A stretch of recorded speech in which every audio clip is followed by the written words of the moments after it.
சென்னையில் துப்புரவுத் தொழிலாளிகளின் போராட்டம் ஆக்கப்பூர்வமாக பேச்சுவார்த்தை நடத்தி அந்த போராட்டத்தை முடிவுக்கு கொண்டு வர தமிழக அரசு எத்தனிக்கவில்லை.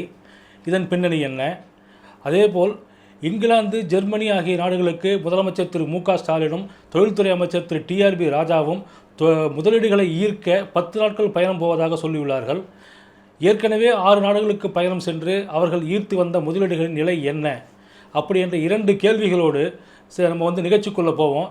இது வேல்ஸ் மீடியாவின் பொலிட்டிக்கல் வாட்ச் நிகழ்ச்சி. வணக்கம். தமிழ்நாடு அரசோ இல்லை சென்னை மாநகராட்சி நிர்வாகமோ கெஞ்சித்தும் கவலைப்படாமல் அவர்கள் வேலை பார்த்து கொண்டிருக்கிறார்கள். சம்பந்தமே இல்லாமல் அமைச்சர் திரு சேகர் பாபு பேச்சுவார்த்தை நடத்துகிறார். அகங்காரத்தின் உச்சத்தில் பேசுகிறார்.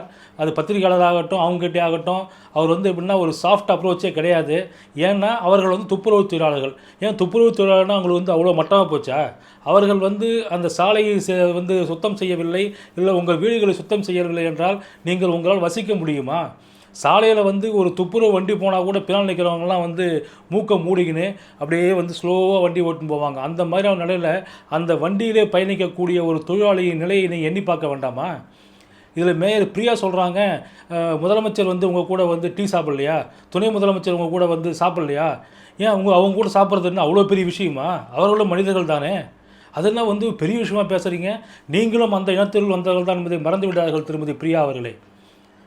அப்படி இருக்கும்போது நீங்களே அவங்கள வேற்று இனத்தவர்கள் மாதிரி பார்க்குறீங்க.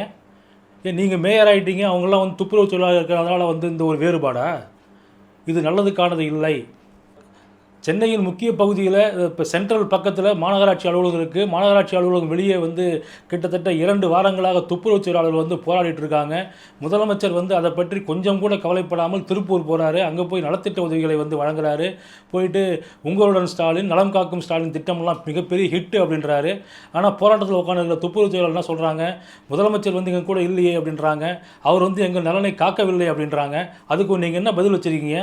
முதல்ல நீங்கள் மேயராக இருக்கும்போது தானே துப்புரவு பணி தனியார் மயமாக்கப்பட்டது. இந்த ஓனிக்ஸ்னு கொண்டு வந்தது யார்? உங்கள் ஆட்சியில் தானே. இந்த போராட்டத்தை முன்னின்று நடத்தி வரும் வழக்கறிஞர் பாரதி என்ன சொல்கிறார் அப்படின்னா, தூய்மை பணியாளர்களை நிரந்தரப்படுத்துவது தொடர்பான வழக்கு நிலுவையில் இருக்குது. அப்படி இருக்கும்போது இந்த 2 மண்டலங்களை தனியார் வசம் ஒப்படைப்பது சட்டவிரோதமானது, தண்டனைக்குரிய குற்றம் அப்படின்றாரு. ஆனால் அதை பற்றிலாம் யாரும் நீங்கள் கவலைப்படவே இல்லையே. ஏன்னா இப்போ ஹைகோர்ட் சொன்ன மாதிரி பேரலாக ஐஏஎஸ் அதிகாரிகள் ஒரு கவர்மெண்ட்டை ரன் பண்ணிகிட்டு இருக்காங்க.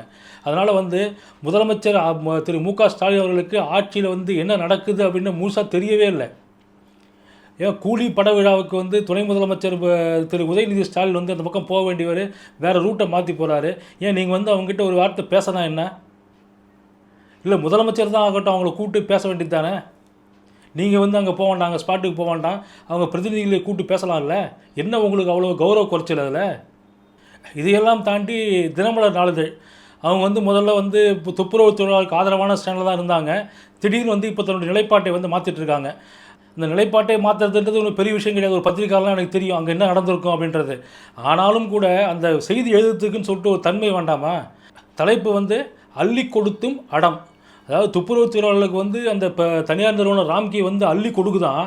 இவங்க வேலைக்கு போகாமல் அடம் பிடிச்சின்னு போராட்டத்தை பண்ணுறாங்களாம். நான் அந்த செய்தி எழுதின ஒரு உதவி ஆசிரியரையோ இல்லை ஒரு மூத்த உதவி ஆசிரியரோ இல்லை செய்தி எழுத சொன்ன பொறுப்பாசிரியரோ நான் ஒரு கேள்வி கேட்குறேன். நீங்கள் நாளைக்கு காலையில் ஆஃபீஸ் போகிறீங்க, போகும்போது உங்களுக்கு வேலை இல்லை, நீங்கள் வீட்டுக்கு போகலான்னு சொன்னால் உங்களுக்கு எப்படி இருக்கும்? உங்களுக்கு திடீர்னு கூப்பிட்டு நீங்கள் ஒரு 50,000 சம்பளம் வாங்கிட்டு இருக்கீங்க, நாலுலேருந்து உங்களுக்கு 40,000 தான் சம்பளம் அப்படின்னு சொன்னால் நீங்கள் ஒத்துப்பீங்களா? நீங்கள் அந்த கம்பெனியில் கண்டினியூ பண்ணுவீங்களா? இதெல்லாம் எதுவுமே தெரியாமல் நீங்கள் பாட்டில் இன்னும் அள்ளி கொடுக்குறாங்க, இவங்க அடம் பிடிக்கிறாங்க அப்படின்னா. ஏங்க 23,000 சம்பளம் வாங்கிட்டு இருக்க ஒரு இடத்துல 13,000 16,000 தான் கொடுப்போம் அப்படின்னா அவர்களுக்கென்று ஒரு கமிட்மெண்ட் இருக்கும்ல. 1,00,000 ரூபாய் வாங்குறவங்களுக்கும் ஒரு கமிட்மெண்ட் இருக்கும், 20,000 கம்பளம் வாங்குறவங்களுக்கும் கமிட்மெண்ட் இருக்கும். ரொம்ப ஏழ்மை நிலையில் இருப்பாங்க. அவர்கள் பிள்ளைகளை படிக்க வைக்கணும், அவங்க வாழ்வாதாரம் ஒன்று இருக்குது. இது எதையுமே நீங்கள் கணக்கில் கொள்ளாமல் அரசு எப்படி நடக்குமோ அதே மாதிரியே செய்தி எழுதி வச்சுருக்கீங்க. அரசுக்கு ஆதரவாக செயல்பட வேண்டியது தான். அதுக்குன்னு சொல்லிட்டு ஒரு மனசாட்சியோடு செயல்படுங்க. அடுத்தபடியாக முதலமைச்சர் திரு மு.க. ஸ்டாலின், தொழில்துறை அமைச்சர் திரு டி.ஆர்.பி. ராஜா 2 பேரும் இங்கிலாந்து, ஜெர்மனி ஆகிய நாடுகளுக்கு 10 நாள் சுற்றுப்பயணம் போக போகிறாங்களாம். அவங்க தொழில் முதலீடுகளை ஈர்க்க அப்படியே காந்தம் வச்சு ஈர்த்து வர போகிறாங்க. தொழில் முதலீடுகளை ஈர்ப்பதற்காக இந்த 10 நாள் நாங்கள் சுற்றுப்பயணம் போகிறோம்னு சொல்லியிருக்காங்க. சரி, நல்லது. தொழில் முதலீடுகள் வந்தால் சிறப்பு. அதில் ஒன்றும் நம்ம ஒரு கசப்பாக ஒன்று இருக்க போதெல்லாம் மகிழ்ச்சி தான். ஆனால் ஏற்கனவே நீங்கள் வந்து 6 நாடுகளுக்கு போய் வந்திருக்கீங்க. UAE, Dubai, Singapore, Japan, America, Spain ஆகிய நாடுகளுக்கு வந்து ஏற்கனவே நீங்கள் போய் வந்துட்டீங்க. இதன் மூலமாக கிடைக்கப்பட்ட நன்மைகள் என்ன? தமிழ்நாட்டுக்கு நீங்கள் என்ன நன்மைகள் கொண்டு வந்தீங்க அதன் மூலிமா? இந்த 6 நாடுகளுக்கும் நீங்கள் மேற்கொண்ட பயணம் படுதோல்வி. மக்கள் வரிப்பணம் தான் வீணாச்சே தவிர அதனால் தமிழ்நாட்டுக்கு வந்து ஒரு பைசா பிரயோஜனம் இல்லை. நான் சொல்கிறது தவறு அப்படின்னு சொன்னால் கவர்மெண்ட் என்ன பண்ணோம்? இந்த 6 நாடுகளுக்கு நாங்கள் போனோம், இதன் மூலியமாக இவ்வளவு முதலீடுகள் வந்தது, இத்தனை ஆயிரம் பேருக்கு வந்து வேலைவாய்ப்பு கிடைத்ததுன்னு சொல்லிட்டு வெள்ளை அறிக்கை கொடுங்க. அதில் என்ன உங்களுக்கு தயக்கம்? 2022 மார்ச் மாதம் வந்து துபாய், யுஏஇ போகிறீங்க, குடும்பத்தோடு போகிறீங்க. அங்கே போயிட்டு நாங்கள் வந்து 6100 கோடி ரூபாய்க்கு வந்து தொழில் முதலீடுகளை ஈர்த்தோம், இந்த லூலு, நோபல் ஸ்டீல் இந்த மாதிரி கம்பெனிலாம் வந்து தொழில் முதலீடுகளை ஈர்த்தோம் அப்படின்னு சொல்லிட்டு சொல்கிறீங்க. சரி, இதன் மூலமாக 15000 பேருக்கு வந்து வேலை கிடைக்கும்னு சொன்னீங்க. சரி, மகிழ்ச்சி. வந்துதா ஏதாவது ஒன்று? 2023 மே மாதம் சிங்கப்பூர், ஜப்பான் நாடுகளுக்கு வந்து சுற்றுப்பயணம் போனீங்க. இதே தான் சொன்னீங்க, முதலீடுகளை ஈர்க்க போகிறோன்னு. 1342 கோடி ரூபாய்க்கு வந்து நாங்கள் முதலீடு போட்டிருக்கோம் அப்படின்னு சொன்னீங்க. இதன் மூலமாக 2000 பேருக்கு வந்து பணி வாய்ப்பு கிடைக்கும்னீங்க. இது வரைக்கும் ஒன்றுமே இல்லை.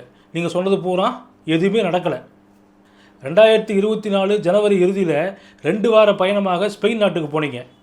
3440 கோடி ரூபாய்க்கு நாங்கள் வந்து ஒப்பந்தம் செய்திருக்கோம்னு சொல்லிட்டு அறிவிச்சிங்க. ஆனால் ₹1 கூட வரலையே. கடந்த ஆண்டு ஆகஸ்ட் மாதம் வந்து 17 நாள் பயணமாக அமெரிக்கா போனீங்க. 7616 கோடி ரூபாய்க்கு வந்து நாங்கள் முதலீடு போட்டிருக்கோம், கிட்டத்தட்ட 11500 பேருக்கு வந்து இதன் மூலமாக வேலைவாய்ப்பு கிடைக்கும்னு சொன்னீங்க. ஒன்றும் இல்லை. முதலமைச்சர் வந்து இதுவரை வெளிநாடு சுற்றுப்பயணம் மேற்கொண்டு அவர் வந்து கொடுத்த புள்ளி விவரங்களின்படி 18498 கோடி ரூபாய் முதலீடு வந்து வந்திருக்கணும். அதாவது 18500 கோடின்னு வச்சுங்களேன், அந்தளவுக்கு முதலீடு வந்திருக்கணும். கிட்டத்தட்ட 28500 பேருக்கு வந்து வேலைவாய்ப்பு கிடைச்சிருக்கணும். ஆனால் எதுவுமே இல்லை. ஒரு சில ஒப்பந்தங்கள் மட்டும் வந்து மெட்டீரியலைஸ் ஆகிருக்கும். எப்படின்னா, ஏற்கனவே இங்கே இருக்கிற கம்பெனி இருக்குல்ல, அவங்க வந்து அந்த கம்பெனியை வந்து எக்ஸ்டென்ஷன், கம்பெனியை வந்து விரிவாக்கம் பண்ணுறதுக்கோசரம் ஒப்பந்தம் போட்டிருப்பாங்க. அதை வந்து இவங்க வந்து நாங்கள் வந்து முதலீடாக வந்து ஒரு கணக்கு காமிக்கணும்னு நினைக்கிறாங்க. அதெல்லாம் நாங்கள் ஒத்துக்க முடியாது. நீங்கள் உண்மையாலுமே புதுசாக கொண்டு வந்த முதலீடுகள் எவ்வளோ, அதன் மூலமாக கிடைத்த பணி வாய்ப்பு எவ்வளோ அப்படின்றத நீங்கள் சொல்லுங்கள். இப்போ வந்து இங்கிலாந்து, ஜெர்மனிக்கு போகிறீங்க 10 நாள் பயணமாக. சரி, வாழ்த்துக்கள், உங்கள் பயணம் சிறக்க வாழ்த்துக்கள். ஆனால் இதுவரை சென்று வந்த பட்டியலின்படி 18500 கோடி ரூபாய் வந்து முதலீடு வந்திருக்கிறதா, 28500 பேர் வேலைவாய்ப்பை பெற்றிருக்கிறார்களா அப்படின்ற வெள்ளை அறிக்கை கொடுத்துட்டு நீங்கள் வந்து எங்கே வேணால் போங்க. இங்கிலாந்து, ஜெர்மனி மட்டும் இல்லை, எந்த நாட்டுக்கு வேணால் போங்க. நீங்கள் வந்து எப்பவுமே மோடியை வந்து திட்டுவீங்க, அவர் வந்து வெளிநாட்டுக்காக போயிட்டுருக்காரு, இந்தியாவில் இருக்கிறதே இல்லைன்னு சொல்லிட்டு. நீங்களும் வந்து வருஷத்துக்கு ஒரு தடவை கரெக்டாக கிளம்பிடுறீங்க. ஒரு 2 வாரம், 1 வாரம், 10 நாள் ஃபேமிலியோடு போகிறீங்க, இல்லை தனியாக போகிறீங்க. ஆனால் வந்து மேக்ஸிமம் வந்து வெளிநாடு போகிறதுன்றது ஒரு பழக்கமாக வச்சுருக்கீங்க. ஆனால் அதனால் தமிழ்நாட்டுக்கு என்ன கிடச்சிருக்கு? எதுவுமே இல்லையே. அது வெள்ளை அறிக்கை கொடுத்துட்டு நீங்கள் வந்து எங்கே வேணால் போங்க. இதை இப்போ நாங்கள் பாருங்கள், இவ்வளோ வந்து முதலீடு கொண்டு வந்திருக்கோம், இவ்வளோ வந்து வேலை வாய்ப்பு பெற்றிருக்காங்கன்னு சொல்லிட்டு காமிச்சிட்டு போங்களேன். மனதார வாழ்த்தி அனுப்புவாங்கள்ல மக்கள்.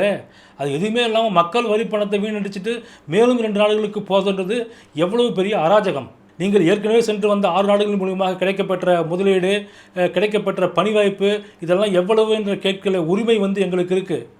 பதில் சொல்ல வேண்டிய கடமை வந்து உங்களுக்கு இருக்குது. நீங்கள் என்ன கேட்கறது, நான் என்ன சொல்கிறதுலாம் வந்து நீங்கள் வந்து சர்வசாதாரணமாக கடந்து போயிட முடியாது. இப்போ கடந்த ஜனவரி மாதம் வந்து டாவோஸ் நகரில் உலக பொருளாதார மாநாடு நடந்துல்ல, அதில் வந்து தொழில்துறை அமைச்சர் டிஆர்பி ராஜா கலந்துதாரா? அதில் போய் அவரால் வந்து ₹1 வந்து முதலீடு இருக்க முடிஞ்சுதா?